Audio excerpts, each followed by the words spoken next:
नमस्कार, आप देख रहे हैं डायनामाइट न्यूज। मैं हूं रोहित गोयल। देश के सबसे चर्चित क्राइम शो डायनामाइट अलर्ट में आप सभी का स्वागत है। उत्तर प्रदेश का अलीगढ़ इन दिनों चर्चाओं में बना हुआ है। चर्चा का कारण है सास और दामाद की बहुचर्चित लव स्टोरी। और अब इस लव स्टोरी में रोज नए नए खुलासे सामने आते जा रहे हैं। पहले इस लव स्टोरी के बारे में अगर आपको जानकारी ना हो तो थोड़ा सा विस्तार में इस लव स्टोरी के बारे में आपको बता देते हैं। उत्तर प्रदेश के अलीगढ़ के मड्राक थाना क्षेत्र में एक शादी तय की गई थी 4 महीने पहले। तभी दामाद का अपने ससुराल में आना जाना शुरू हो गया और सास से नज़दीकियाँ शुरू हो गई। देखते ही देखते दोनों फ़ोन पर घंटों घंटों तक बात करने लगे। शादी से महज 10 दिन पहले अपने से 12 साल बड़ी 22 साल की बीवी को छोड़कर दामाद अपनी सास के साथ, जो कि 38 साल की है, उसके साथ फरार हो गया और किसी को कानो कान खबर नहीं लगी। बताया जा रहा है कि सास को दामाद ने एक फ़ोन गिफ्ट किया था जिसके जरिए दोनों घंटों घंटों तक फ़ोन पे बात करते थे। और अब इस लव स्टोरी में रोज़ नए खुलासे सामने आ रहे हैं। राहुल के पिता ओमवीर ने कहा कि ये पूरा मामला वशीकरण से जुड़ा हुआ है। उन्होंने कहा कि उनका बेटा सनातन धर्म को मानने वाला, तिलक लगाने वाला और जटा रखने वाला था, जो कि सबसे आसपास वालों से सिर झुकाकर प्रणाम करके हंसता बोलता था और वो सपनों में भी ऐसा काम नहीं कर सकता। उनका कहना है कि राहुल की सास अनीता ने उस पर वशीकरण करवाया। ओमवीर ने बताया कि पिछले दिनों राहुल की तबीयत खराब हुई थी और उसकी सास अनीता उसको घर पर देखने आई थी और अपने साथ एक ताबीज़ भी लेके आई थी जिसको उसने राहुल के हाथ पर बांध दिया था। पिता का आरोप है कि पूरा मामला वशीकरण से जुड़ा है। उनका बेटा सपने में भी ऐसा नहीं कर सकता। वशीकरण के कारण ही वो अपनी बीवी को छोड़कर अपनी सास के साथ भाग गया। आपको सुनाते हैं राहुल के पिता ने इस पूरे मामले पर क्या कहा। ये क्या लग रहा है सर, 6 बजे 6 तारीख को यहाँ से लड़का 2 बजे निकला है। जब लड़के के बाप ने जानकारी बच्चे से ली तो उसने बताया कि मैं पहुँचने वाला हूँ स्टेशन रुद्रपुर। तो इन्होंने अपने दामाद से बात की, बोला कि आ रहा है, रिसीव कर लेना आप। तो दामाद ने भी कॉल लगाया था, उससे बात हुई। उसके बाद में 8:30-9 बजे के बाद इनकी कोई बात नहीं। उसने कहा कि जब पापा मेरी माँ न रही तो मैं रह के क्या करूँगा। तो इसने कहा कि तुम्हारी माँ तो घर पे है। ये माँ नहीं, सासू माँ। तो सासू माँ को क्या हुआ, उसने फ़ोन काट दिया। उसके बाद से आज तक कोई तरह की कोई चीज़ की बात नहीं हो पाई है, फ़ोन कॉल। सारे लोग परेशान हैं।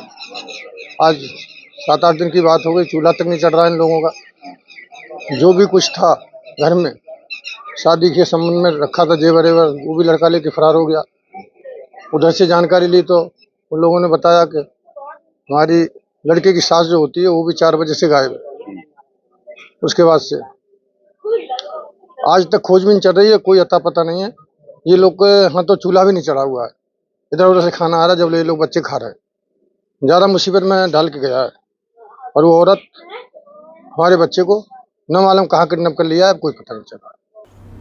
वहीं दूसरी तरफ लड़की के पिता और अनीता के पति जितेंद्र भी सामने आए हैं। उन्होंने कहा है कि पूरे मामले को लेकर जो अनीता साथ में 5 लाख रुपए और जेवरात लेकर फरार हुई है वो उनकी बरसों की मेहनत है और अपनी बेटी की शादी के लिए उन्होंने पाई रुपए जोड़कर पूरे दहेज की रकम को और जेवरात को इकट्ठा किया था। उनका आरोप है कि भागे हुए इतने दिन हो गए हैं लेकिन पुलिस की तरफ से अभी तक कोई सुराग नहीं जुटाया गया है। उन्होंने पुलिस की कार्यप्रणाली पर सवाल उठाते हुए कहा है कि जल्द से जल्द दोनों को ढूंढ निकाला जाए और उनके जो रुपए और जेवरात लेके उनकी बीवी भागी थी वो वापस करा जाए। और साथ ही उनका ये भी कहना था कि आने वाले समय में अगर अनीता वापस भी आ जाती है तो वो इससे किसी तरह का कोई वास्ता नहीं रखना चाहते।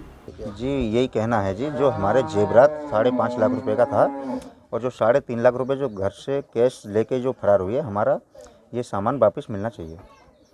उसके बाद में पुलिस मुझे थोड़ा कल से एक आदमी को पकड़ के लाई है, उस दिन से मुझे लग रहा है ढीला काम चल रहा है पुलिस का। जल्दी से जल्दी उसे पेश किया जाए। 8 दिन हो गए, 8 दिन में तो आदमी हिंदुस्तान के अंदर कहीं भी पता लगा सकता था। इस हिसाब से पुलिस की थोड़ी मुझे ढील लग रही है। क्या लग रहा है पुलिस कहीं जो है मतलब ऐसा कुछ किया, कुछ आपको लगा कि जो गई हो आपको साथ लेके कहीं गई हो, कहीं ऐसी जगह कहीं तलाश किया हो, सर्विलांस कहीं आपको बुलाया गया हो? जी, सर्विलांस में मुझे पुलिस दरोगा के साथ में मैं गया था, वहाँ दोनों नंबर लगे हुए हैं।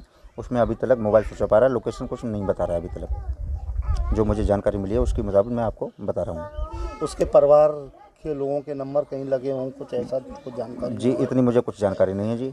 अब तक पुलिस ने आपको क्या बताया? जी, कुछ नहीं बताया। मोबाइल पुलिस ने, जैसे मैं दरोगा के साथ में पुलिस लाइन गया था तो वहाँ पे जो नंबर लगे हुए हैं वहाँ से जानकारी ये मिली है, मडराक का लोकेशन आया था नंबर, मडराक तक फ़ोन चालू था। उसके बाद में ये कासगंज में जाके स्विच ऑफ हुए हैं। उसके बाद में अभी तक ओपन फ़ोन नहीं हुआ है। अच्छा बताइए, अगर पुलिस जो है मतलब आपकी पत्नी को बरामद कर लेती है जी जी और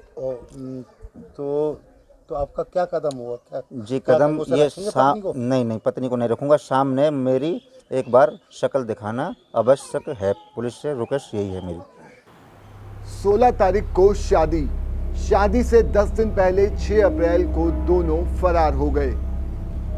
अनीता के पति ने कहा कि उसने अपनी बहन के यहाँ कार्ड देने के लिए उनको जबरन ज़बरदस्ती करके भेजा और उसके बाद अपनी बहन को भी फ़ोन करके बोला कि वो अपने जीजा का ख्याल रखे, खाना खिलाए और हो सके तो रात को उनको उन्हीं के घर पर रुकवा ले।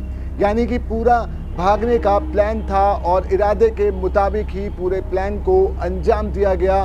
वहीं पुलिस सूत्रों की माने तो दोनों की लोकेशन उत्तराखंड की मिली थी, लेकिन मामले के इतने दिन बीत जाने के बाद भी सीधे तौर पर पुलिस के हाथ अभी तक खाली हैं और ये लव स्टोरी हर तरफ चर्चाओं का केंद्र बन चुकी है और लोगों में भी खासा क्यूरियोसिटी है कि दोनों इस वक्त कहाँ हैं और पुलिस जल्द से जल्द मामले का खुलासा करे, इसका सभी संजीदगी से इंतज़ार कर रहे हैं। आज के डायनामाइट अलर्ट में इतना ही। अब मुझे दीजिए इजाज़त, फिर मुलाकात होगी नई क्राइम स्टोरी के साथ। तब तक आप अपना ख्याल रखिए, सावधान रहिए, सुरक्षित रहिए, क्योंकि नज़र हटी तो घटना घटी। नमस्कार।